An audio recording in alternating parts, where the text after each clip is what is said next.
আজি মোৰ সোণালী মুৰ্গী পোৱালিখিনিৰ 29 নম্বৰ দিন আৰু 29 নম্বৰ দিনৰ এতিয়া বৰ্তমান আবেলিৰ সময় হৈছে। আবেলি দানা আৰু পানী দি দিছিলোঁ, দানা শেষেই কৰিলেগৈ খাই বৈ, আৰু পানীৰ কাৰণে এতিয়া ওপৰা ওপৰি লাগি আছে। দানা খোৱাৰ পিছত পিয়াহত আহি গৈছে।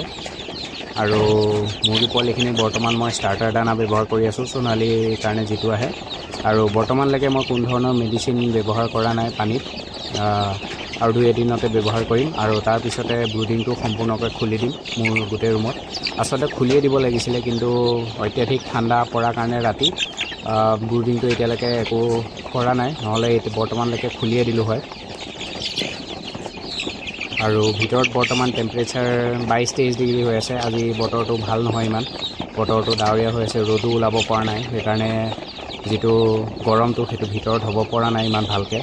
হ'লেও পৰ্দাখিনি উঠাই দিয়া গৈছে ৰুমটোৰ, আৰু অলপ পিছতে পৰ্দাখিনি পেলাই দিম, যাতে মুৰ্গীখিনি ৰুমটোৰ ভিতৰত গৰম হ'ব পাৰে।